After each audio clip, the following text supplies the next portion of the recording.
Hey everyone, welcome back to the channel. Today we got a surprise. Let's see what it is. Damn, Amazon make these things hard to open. Okay, we'll just use a bit of chisel. Pour it.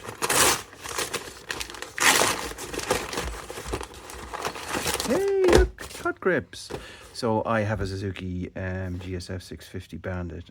It's coming into the winter here in Ireland, and I decided to get me some hot grips. So these were recommended as 22mm hot grips that will fit on my Bandit's handlebars.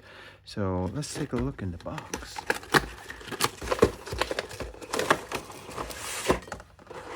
Okay, so I mean, these are the Premium Adventure ones.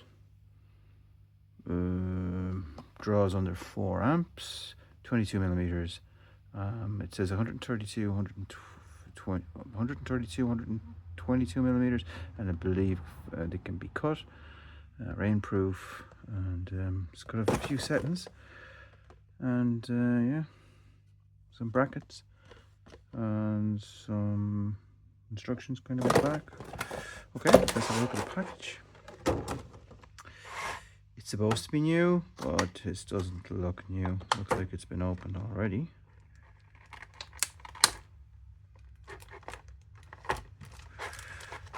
Okay, so we've got, I guess this is the clutch side. Yeah, okay. Nothing too complicated looking about that. Now we've got the accelerator side. What's this? Oh, okay, it's just kind of through here. Does it come out? It does, yeah. We'll go back to that in a minute. So this is the, I presume this is the accelerator side, yeah? Yeah, it's the right one. Oh, it's right, not right.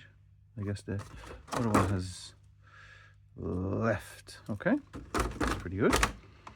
What else do you got here? So this is the controller itself. So this mounts onto the handlebar somehow. We got up and down. Intelligent heat control. Okay, very good. This is obviously the connector for the battery. It's got a plus and a minus. I guess this is some sort of a fuse. Yeah, fuse. Let's say what type it is. 5 amp fuse. Okay, very good. We got some glue. I believe you glue these onto the handlebars, or you can glue them onto the handlebars. We got some sticky pad and some cable ties. Pretty good. And we've got the bracket itself, which is here. I guess this is it here.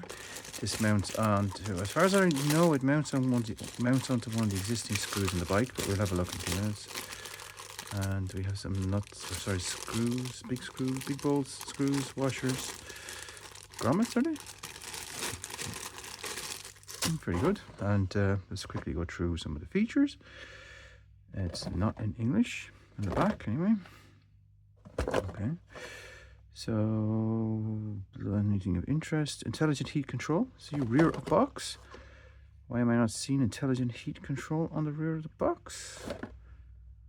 Okay, heat control. It uses a sealed for life welded case construction for long-term durability and weatherproofing.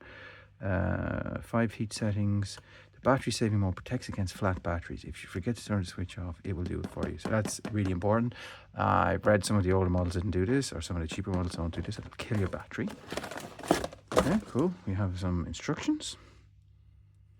So this is for my one, which is the adventure one.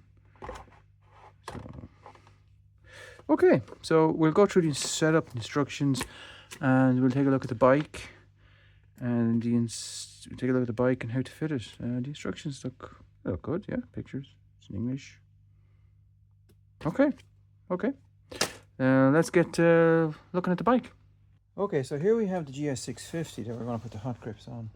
We're going to replace these old grips here, which I think are original, with our newer ones. I'm going to follow the wires down that are already here for the lights, and on the other side for the switches. I'm going to try and follow these wires down, and I'm going to mount it on the right hand side, because on the left hand side of the bike I'm using my 360 camera mount, so I like to keep that there. So I'm looking to maybe, all going well, I'll attach it to this one here, and I will join up the wires from the two different grips down here somewhere. I'll follow the original loom, which seems to go underneath the tank, and connect it up to the battery. So yeah, okay, let's see if I can find a battery. Okay, so it's a week later. I managed to fit the hot grips. I think they look nice. I mean, they went on well, easy enough. I took the other ones off with a knife, cut them, and then just peeled them off. The previous ones were glued on, so I actually had to get a sandpaper and sand off all the original glue that was on it. It went on well. So I mean, just make sure you leave enough clearance in the bottoms for the wires. So I ran the wires down through the front here, down through the loom, down with the loom. Then I went under the tank and under the seat into the battery, which is under the seat down there somewhere. It's in right here. And it was very easy, I have to say, maybe 10-15 minutes to do it. I recommend you do it. And well, what about the grips themselves? So it was quite cold this week and I drove the bike into work. When it's at 100 or 75, they're just unusable. Maybe you would set it at that just when you turn it on to make them heat up quicker. 50, 40, 30 is really where you're going to use it to. It gets quite hot. It heats up the palm of your hands quite well, but the front of your hands are still quite cold. So you have to take that into account. So you still need heavy gloves. You wouldn't get away with light gloves in cold weather. And other than that, yeah, it's pretty good. Oh yeah, one thing to mention, the box said that if the ignition was turned off, it has some automatic sensor that will automatically detect that the ignition is off and turn it off after a few seconds. I found this doesn't work all the time. Sometimes it does, but sometimes I turn off the ignition and walk away from the bike and come back 10 minutes and it's still on. So I don't know about that. So just have to be super careful that you turn it off every time. Other than that, yeah, pretty good. I'd recommend it. Yeah, watch out on Amazon for deals, and yeah, go for it. Thanks very much for watching, and I'll see you later. Bye-bye.